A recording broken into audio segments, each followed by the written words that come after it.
Start with a silent, breathtaking shot of a vast, orange desert under a pale, white sun.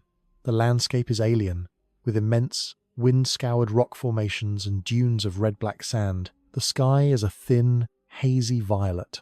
The only sound is a low, mournful whisper of wind. The year is 1 billion A.D. This is not Mars. This is not some distant exoplanet in an unfamiliar star system. This world is our home. Or rather, it was. This is planet Earth. The great blue oceans that once defined this world are gone, boiled away into a thick, suffocating atmosphere.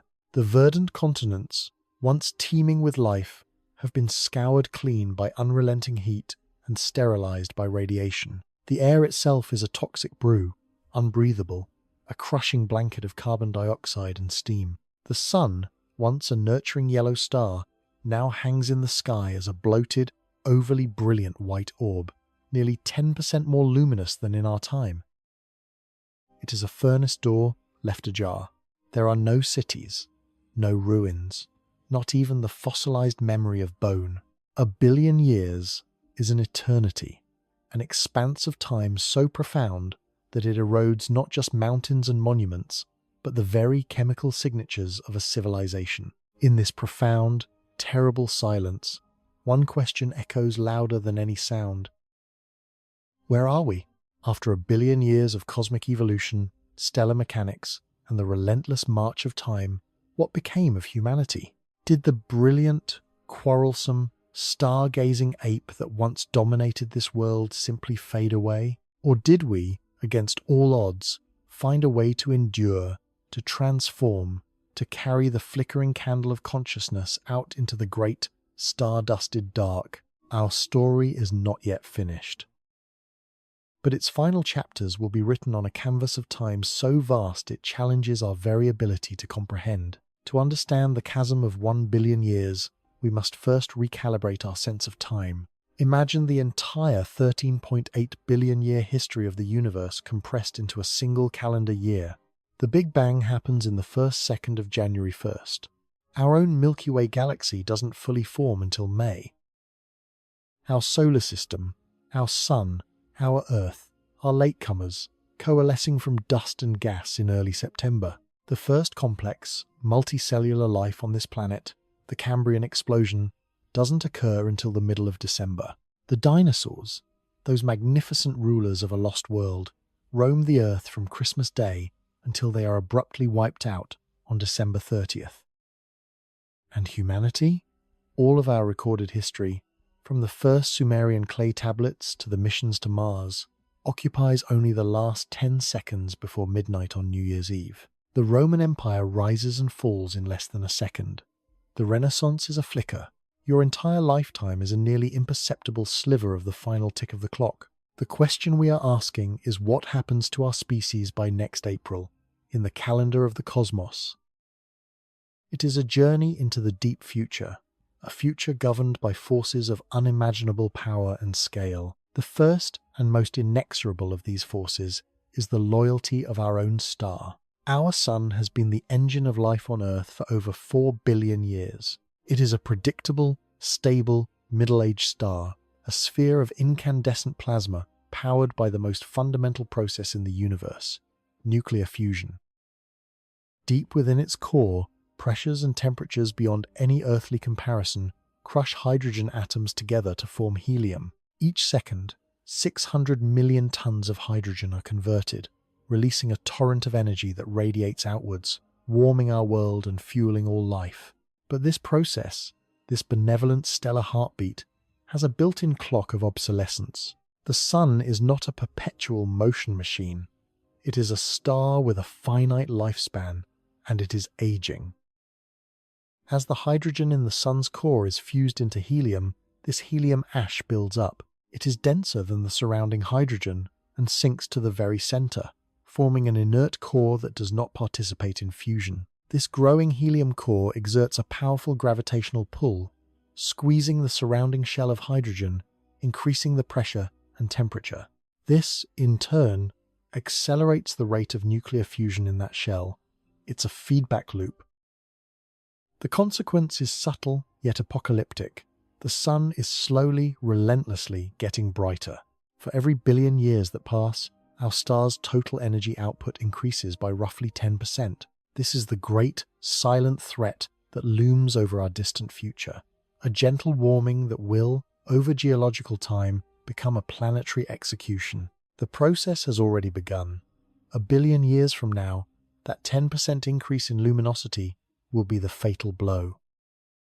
Long before that, however, the Earth will begin to feel the strain. In perhaps 200 million years, the initial effects will become undeniable. The planet's thermostat, a delicate dance of carbon dioxide cycles and rock weathering, will begin to fail. The tropics, humanity's ancestral home, could become lethally hot for months at a time, forcing migrations on a scale we cannot imagine.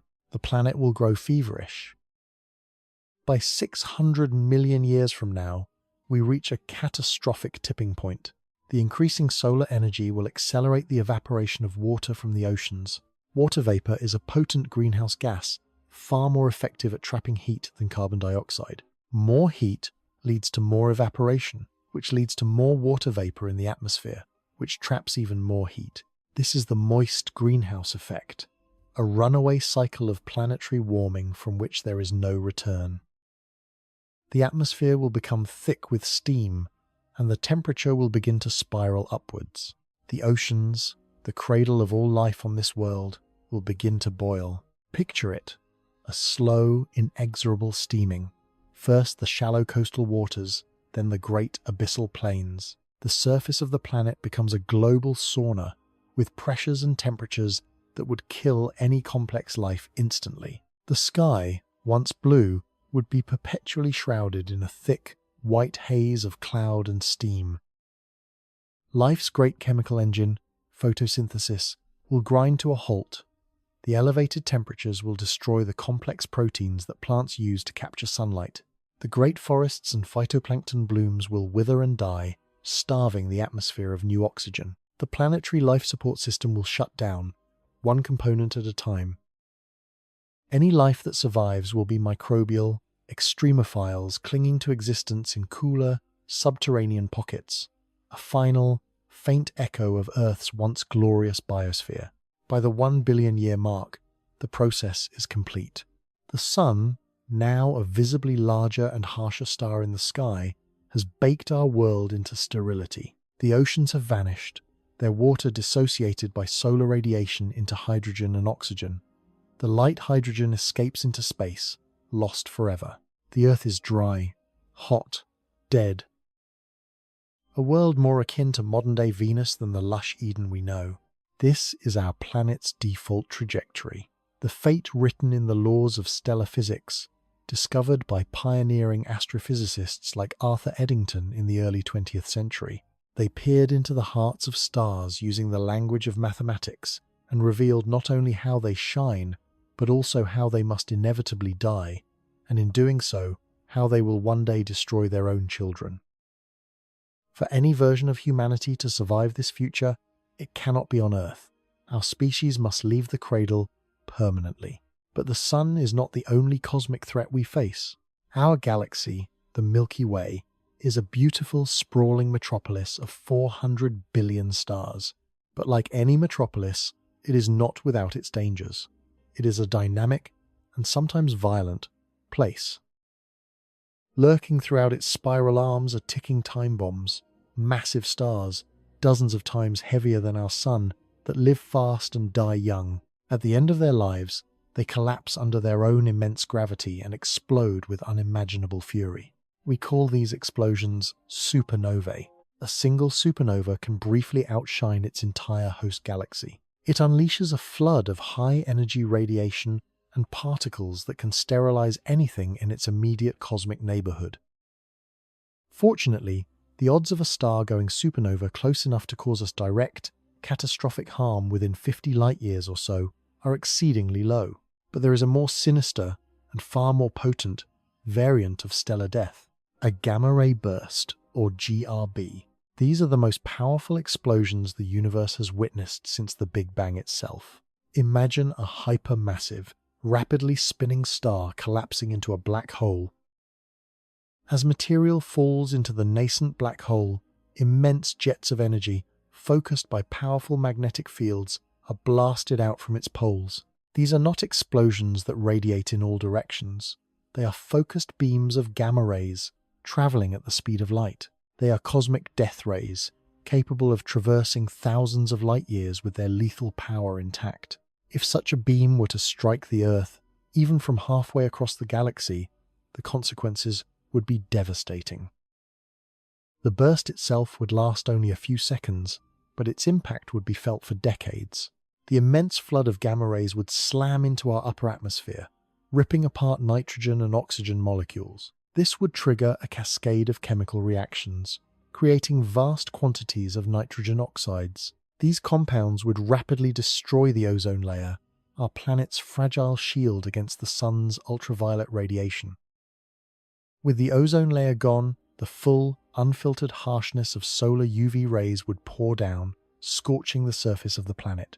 It would be lethal to most life on land and in the upper layers of the ocean, triggering a mass extinction event on a global scale.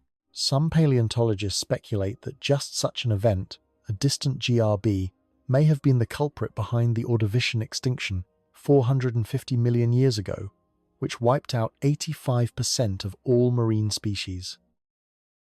Over 1 billion years, the odds of Earth taking a hit from a GRB are not zero. It is a game of cosmic roulette, and we have no way of knowing when the gun is pointed in our direction. The galaxy holds other, slower, but equally potent threats. Our solar system is not an isolated island. It is in constant motion, orbiting the galactic center once every 230 million years. During this grand cosmic journey, we drift through denser and more sparsely populated regions of the galaxy. Occasionally, we will pass relatively close to other stars. A direct collision is fantastically unlikely. Space is simply too big, but a close encounter is a certainty. A passing star doesn't need to hit us to wreak havoc. It only needs to pass through the Oort cloud. The Oort cloud is a vast, theoretical sphere of trillions of icy comets surrounding our solar system, extending almost a light year out into space. It is the outermost remnant of the primordial disk from which the planets formed. Most of these comets are in stable, distant orbits, posing no threat. But the gravitational nudge from a passing star would be like kicking a colossal hornet's nest. It would disrupt these stable orbits, sending a shower of comets hurtling into the inner solar system. Not one or two, but potentially millions of them. For thousands, perhaps millions of years, Earth and the other inner planets would be subjected to a relentless bombardment. The age of impacts that ended the dinosaurs would seem trivial by comparison. The sky would be filled with new, bright comets, a beautiful and terrifying sight, each one a potential world killer. Humanity's continued existence would depend on a planetary defense system of unparalleled sophistication and endurance. And then there is the largest scale event of all, a galactic merger. Our nearest major galactic neighbor, the Andromeda Galaxy, is currently 2.5 million light-years away, but it is not staying there. It is hurtling towards our Milky Way at a speed of over 250,000 miles per hour. In roughly 4.5 billion years, the two galaxies will collide and begin a long, majestic, and violent process of merging into a single, giant elliptical galaxy, which some have nicknamed Milkomeda. While 1 billion years from now we will only be in the early stages of this approach, the gravitational effects will begin to be felt. The great, graceful spiral arms of both galaxies will be torn asunder by tidal forces. Vast streams of stars will be flung out into intergalactic space. The rate of star formation will skyrocket as immense clouds of gas and dust are compressed, leading to a burst of new, massive, and short-lived stars, and thus more supernovae. Our solar system itself could be thrown into a completely different orbit, possibly much closer to the new, chaotic galactic core, a region filled with intense radiation and a supermassive black hole. The night sky of our distant descendants would be an unimaginable spectacle, a canvas of fire and creation, but the environment could be far more hostile than the quiet galactic suburb we currently inhabit. These are the threats from without, the uncaring machinations of the cosmos.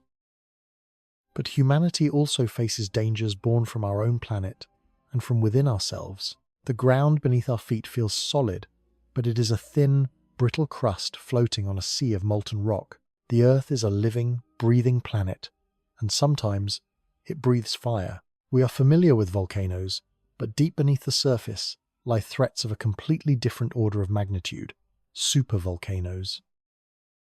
Places like Yellowstone in North America or Lake Toba in Indonesia are not mountains with a crater at the top. They are vast, collapsed underground chambers or calderas, dozens of miles wide, brimming with magma. When one of these erupts, it does not produce a lava flow, it produces an explosion that can alter the course of civilization. An eruption of the Yellowstone supervolcano would be thousands of times more powerful than Mount St. Helens. It would blast 1 trillion tons of ash, rock, and gas into the atmosphere. A thick blanket of ash would cover half the North American continent, burying cities, destroying agriculture, and poisoning water sources. But the global effects would be even worse. The immense cloud of sulfur dioxide injected into the stratosphere would encircle the globe, reflecting sunlight back into space. This would trigger a volcanic winter, a sudden and dramatic drop in global temperatures that could last for a decade or more. Growing seasons would fail worldwide, global food chains would collapse, famine and conflict would be inevitable. Humanity has faced this before. The eruption of the Toba supervolcano 74,000 years ago was so colossal that some scientists believe it pushed our ancient ancestors to the very brink of extinction, reducing the entire human population to perhaps only a few thousand individuals. Over 1 billion years, multiple super eruptions are not just possible, they are a statistical certainty. Each one would be a test of our resilience, a filter through which our species must pass. Yet, perhaps the most profound challenge is not eruption or impact, but the slow, inevitable pressure of evolution itself. The history of life on Earth is a story of constant change and replacement. 99.9% of all species that have ever lived are now extinct. Extinction is the rule, not the exception. Survival is the anomaly. From the perspective of deep time, Homo sapiens times is a fleeting phenomenon, a single twig on the immense, sprawling tree of life. Why should we be any different? Even if our lineage persists, would our descendants 1 billion years from now still be human? The answer is almost certainly no. 1 billion years is an unimaginable stretch of evolutionary time. Consider that it has only been about 6 million years since our lineage diverged from that of chimpanzees. Look at the profound changes that have occurred in that relatively short span. Bipedalism, tool use, complex language, civilization. Now, project that rate of change forward not by 6 million, but by 1 times billion times years. The beings that exist then, even if they are our direct descendants, might be as different from us as we are from the first simple bacteria. Evolution could take them in any number of directions, dictated by the environments they inhabit. If humanity remains on a single world, it could speciate, diverging into multiple distinct forms, adapted to different niches, much like Darwin's finches. But if, as survival dictates, humanity spreads to the stars, the evolutionary pressure would be immense and varied. Descendants living on a high-gravity world might evolve to be shorter, stockier, with denser bones. Those living in the low-gravity environment of Mars or a space habitat might become taller, more gracile, their bodies slowly losing the adaptations for Earth's pull. In the cold, dark outer solar system, colonists might need to genetically engineer themselves to withstand radiation or metabolize different chemicals. Over 100 million years, these separate populations could become so biologically different that they would be considered entirely new species. Unable to interbreed, the very concept of humanity as a single, unified species would cease to exist. We would be the common ancestor, a distant, primitive memory to a dazzling and diverse array of post-human species scattered across the galaxy. This isn't extinction in the traditional sense, but a form of evolutionary transcendence. We would survive, but not as us. The greatest challenge of all, however, may not come from the stars or the Earth, but from our own clever hands. Our species is defined by its technology. We have learned to split the atom, to rewrite the genetic code, to create artificial intelligence. These tools give us unprecedented power to shape our destiny, but they also represent existential risks of our own making. A genetically engineered pandemic, far more lethal and contagious than anything nature could produce, could be unleashed by accident or by malice. A runaway artificial superintelligence, with goals misaligned with our own, could view humanity as an obstacle or an irrelevance. Our own tribal, short-sighted nature, which has served us well for millennia, could lead to catastrophic wars fought with weapons of unimaginable destructive power. In a sense, the next few centuries represent the Great Filter, a concept that tries to explain why we see no evidence of other intelligent life in the cosmos. Perhaps every technological civilization reaches a point where its power to destroy itself far outstrips its wisdom to control that power. Passing through this filter and surviving our own technological adolescence is the most immediate and critical test humanity will ever face. So, the outlook seems bleak. A dying sun, a dangerous galaxy, a volatile planet, and our own self-destructive tendencies. Is there any hope? Yes. Because the same ingenuity that creates existential risk also creates the possibility of salvation. If we are to have a future 1 billion years from now, it will be because we used our intelligence to overcome the limitations of our birth world and our biology. The first and most crucial step is to become a multiplanetary species. Spreading to another world is the ultimate insurance policy against any single event that could wipe us out on Earth, be it an asteroid, a supervolcano, or a self-inflicted catastrophe. The obvious first candidate is Mars, but transforming Mars from a cold, dead world into a second Earth is a project of staggering scale and complexity, likely to take centuries, if not millennia. Imagine the task. It is akin to attempting to perform planetary CPR on a world that has been frozen and clinically dead for 3 billion years. First, we would need to warm it. This would involve generating immense quantities of greenhouse gases, perhaps by building massive factories that pump fluorocarbons into the thin air, or by steering carbon-rich asteroids to crash into the surface. The goal would be to trigger a deliberate, controlled, runaway greenhouse effect, the very process that will destroy Earth, but which could resurrect Mars. As the planet warms, the carbon dioxide frozen in the polar ice caps, and the soil would sublimate, thickening the atmosphere. With a thicker atmosphere, liquid water could exist on the surface once more. The great Martian canyons could once again fill with rushing rivers. A shallow northern ocean could reform. Then would come the biological phase, seeding the new seas with genetically engineered microbes and algae designed to survive the harsh Martian environment and begin producing oxygen. For hundreds of years, the planet would be a construction site, a canvas for planetary engineering. Eventually, our descendants could walk on the surface of a blue, green, and red Mars under a thicker, warmer sky without a spacesuit. It would be a monumental achievement the moment humanity truly shed its terrestrial skin.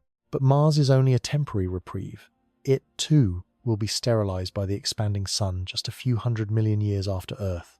To truly secure a long-term future, we must venture further out into the realm of the gas giants. Here, worlds like Jupiter's moon Europa or Saturn's moons Titan and Enceladus offer tantalizing possibilities.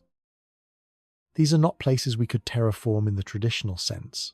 They are ice worlds, or worlds shrouded in a thick nitrogen haze. Survival there would require a radical redefinition of what it means to be human. On Europa, with its vast subsurface ocean kept liquid by Jupiter's tidal forces, our descendants might live in submersible cities, harvesting geothermal energy from hydrothermal vents on the ocean floor.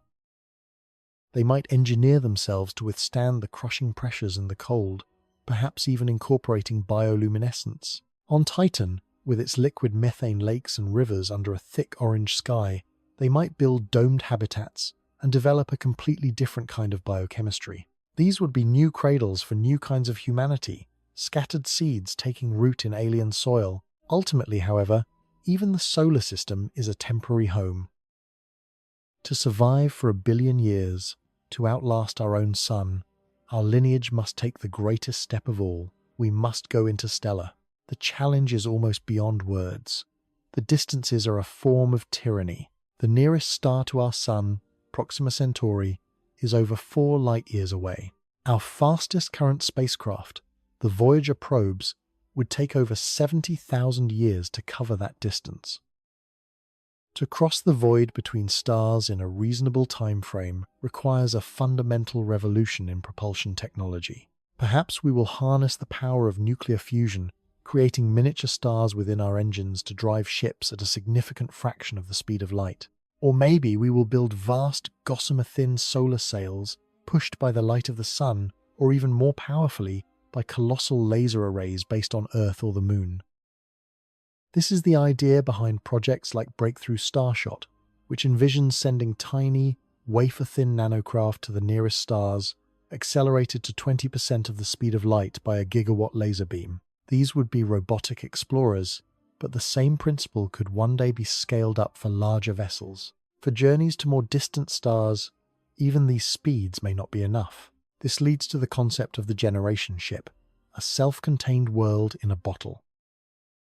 A massive ark, kilometers long, carrying a community of thousands on a journey that will last for centuries or even millennia. They would have to be completely self-sufficient, recycling every atom of air, water, and waste. They would need a stable ecosystem, a robust social structure, and a profound sense of purpose to survive the immense psychological strain of their eternal voyage. The generations born aboard these ships would never know a planet. The ship would be their only world. The stars outside their windows would be their only landscape. They might forget their origins, their mission becoming a form of religion. When they finally arrived at their destination, 1,000 years later, would their culture and even their biology still be recognizably human? And then there are the dreams of science fiction, the hopes that we might one day cheat the tyranny of distance by discovering new physics. Could we learn to warp space-time, as proposed in the Alcubierre drive, creating a bubble of reality that allows for faster-than-light travel without breaking Einstein's laws? Could we find or create wormholes, tunnels through space-time that connect distant points in the cosmos? These ideas remain purely theoretical, mathematical curiosities. But if they, or something like them, ever prove possible, they would transform humanity into a truly galactic species, able to traverse the stellar gulfs as we now cross oceans. But what if the ultimate form of survival involves abandoning the biological form altogether? This is the trajectory of post-humanism, a future where we merge with our technology so completely that the distinction ceases to exist. The process could begin with genetic engineering and cybernetics. We could design our children to be immune to disease, to have enhanced intelligence, to be able to withstand the vacuum of space or the radiation of a distant star. We could replace our fragile, organic limbs with more durable and powerful mechanical ones. We could integrate our brains directly with computers, granting us instant access to all of humanity's knowledge. We would become a new species, Homo technologicus, masters of our own evolution. The final step in this journey would be to shed the body entirely, mind uploading. The idea is to scan a human brain, neuron by neuron, synapse by synapse, and create a perfect digital replica of a consciousness. This digital mind could then live inside a vast supercomputer, a virtual reality of its own choosing. Freed from the constraints of biology, from aging, disease, and death, a digital consciousness could live for billions of years. It could experience countless lifetimes in intricate, simulated worlds. It could travel across the galaxy at the speed of light as a simple information stream, beamed from one star system to another, downloaded into a robotic body or another computer upon arrival. Humanity could become a civilization of pure information, living within colossal computational structures like matryoshka brains, concentric spheres built around a star to capture all of its energy output for computation. This would be a form of immortality, a way for consciousness to survive until the very end of the universe itself. But it raises the most profound philosophical question of all. Is a copy of a mind the same as the original? Is that digital ghost in the machine still you? Is that survival? Or is it merely leaving a very sophisticated echo behind? We return, finally, to where we began, to the silent, scorched surface of Earth 1 billion years from now. The sun glares down on a world devoid of memory. The grand experiment of terrestrial life is over. The silence here presents two starkly different possibilities for the fate of humanity. The first is a silence of absence. It is the possibility that we failed, that we were a brief, beautiful, but ultimately doomed species. Perhaps we succumbed to the filter of our own technology, wiping ourselves out in a flash of nuclear fire or a silent, engineered plague. Perhaps we never managed to leave Earth in a meaningful way, and were slowly, inevitably, cooked by our aging star. In this scenario, all our art, our science, our love, and our wars were for nothing. Just a momentary, localized flicker of complexity in an indifferent universe. Our legacy is this silent rock, our only epitaph the whisper of the sterile wind. The universe did not notice our passing, but there is a second possibility. The silence on Earth might not be one of absence, but of transcendence. It might be the silence of an empty nest. In this future, we succeeded. We saw the threats coming and acted. We had the wisdom, the courage, and the foresight to overcome our tribalism and work together as a species. We navigated the treacherous shoals of our technological adolescence and emerged as mature, responsible custodians of our own destiny. We left our home world not as panicked refugees, but as graceful explorers. In this scenario, humanity still exists, just not here. Our descendants, in 1,000 different forms we can barely imagine, thrive among 1,000,000 stars. Some may be biological, adapted to strange new worlds with alien skies. Others may be beings of pure energy and light, vast digital intellects exploring the fundamental nature of reality itself. They may have forgotten the name Earth, or remember it only as a sacred, mythical place of origin, but they carry within them the unbroken chain of consciousness that began in the ancient savannas of Africa. The spark survived. The question, will humanity still exist in 1 billion years, is not truly a question about the future. It is a question about the present. It is a mirror held up to our species, reflecting our greatest fears and our most profound hopes. Our long-term survival depends not on some future technology yet to be invented, but on the choices we make today, on our ability to manage our planet, to cooperate with each other, to invest in science and exploration, and to think in terms of geological timescales. The journey of 1 billion years begins with a single step. The cosmos, in all its terrible beauty and infinite possibility, is waiting to see which path we choose.